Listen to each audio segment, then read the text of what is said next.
This is part 5 of how I met my mothers. And in part 4, I told you a lot about who I am, about how I show up in the world, about how the world typically responds to me and all my glory. Let's be clear, I was the awkward kid.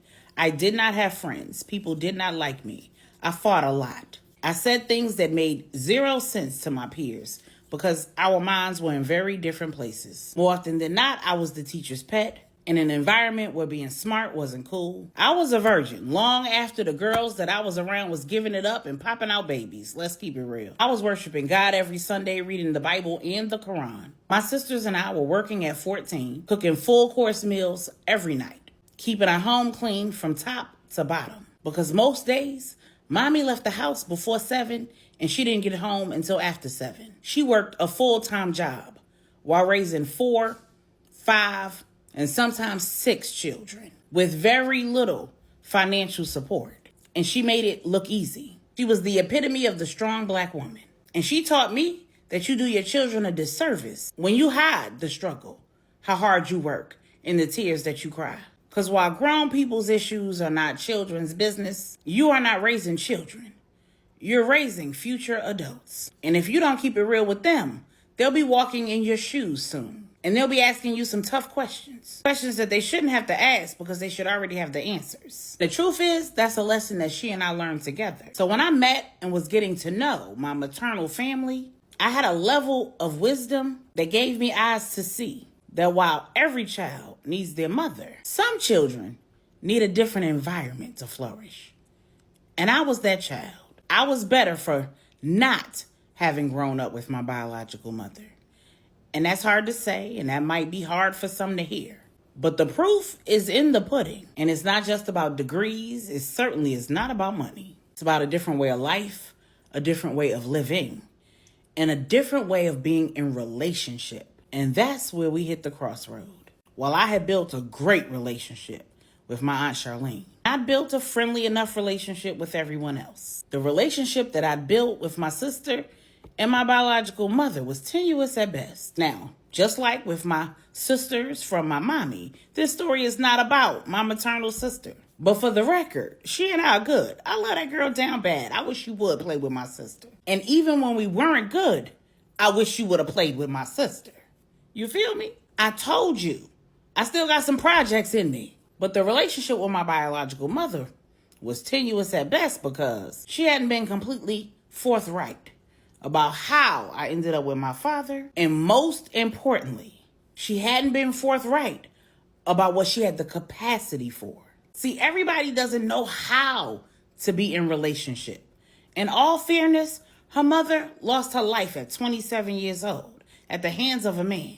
So her children had to grow up without a mother. While they had family who stood in the gap for them, there's no substitute for a mother. And I'm the poster child for the fact that the mother doesn't have to be your biological mother. But baby, every child needs a mother.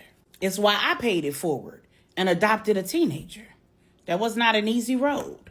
We have our difficult days, but that's my baby and I love her down. So when my biological mother said that she wanted to build a relationship, I went full steam ahead, trying to build a relationship. The difference is I know what that looks like, and she didn't. The issue is that we didn't set parameters for what that would look like. We didn't lay out non-negotiables and boundaries. We didn't discuss what we would or wouldn't do. We didn't even discuss how we show up in one another's lives. I wasn't looking for a mother. I was looking for a relationship with the woman who gave me life as a woman, woman to woman. You feel me? I was too old to be mothered. The mothering had been done already. I had a mother, and she was at a loss because I left a baby and came back a grown woman with kids of my own. She had a house, I had a house. They had a car, I had a car. It was too late to buy doll babies and Easter dresses. And while I wasn't looking to be mothered, there were some expectations that I had that I probably didn't communicate. Expectations that I think most people would have had, though. And unless you know what you're dealing with and what someone else's experience is, you don't really know that you need to spell out those expectations until those expectations aren't met. And that's what happened. I would make phone calls that wouldn't be accepted or returned. I would extend invitations that would be declined. And because of my life experiences, I'm the type of person that if I notice that the only time I talk to you is when I call you, I stop calling. If you wanted to talk to me, you'd call me. And if the only way I saw you is if I visited you, I stopped visiting. Because if you wanted to see me, you'd come visit me too. And if I notice that I give you gifts and you don't give me any, I stopped giving you gifts. Because I figure that we don't have a gift-giving relationship. If I share details of my life with you and you don't share any with me, then I assume that we don't have that kind of relationship. And whatever it is, there are no hard feelings. I'm not taking it personal. I'm not hurt. I just get in where I fit in. See, I've had life experiences when I thought someone was my friend and come to find out they couldn't stand me. I've had experiences where I thought I was good with somebody and secretly they had animosity towards me. And since I'm a person who talks about my feelings and discusses the experiences that I have with others and does exactly what the Bible says, if you have an offense with your brother, you take it to your brother. I expect others to operate the same way. And if they don't, I don't go chase them down trying to figure out what's wrong with them because you got a mouth. Now, if it seems like something's wrong, I'll certainly ask. But if you tell me ain't nothing wrong, then baby, it ain't nothing wrong. If you go tell somebody else and they come tell me, it still ain't nothing wrong. Because if it was a problem, you should have said that. And I'm not petty, but if we're on the phone and you say, girl, I'm going to call you back, the next time I hear from you will be when you call me back. I got a friend right now that I haven't spoke to since 2022 because the last time we were on the phone, we were having a difficult conversation. She told me she was going to call me back. She ain't called back yet. So if you watching this and you know you ain't talked to me since September of 2022, I'm talking about you, sis. And I ain't even mad at you because when you call me, I'm going to be like, hey, girl, how you doing? Because I'm genuinely not holding no grudges. Life is too short. I've buried too many of the people that I love, and I'm having a hard time living without them. So when I noticed that my biological mother and I were having very different relationships, or at least we had a very different intention for the relationship, I moved accordingly. And one day, I had an emergency. I had a need.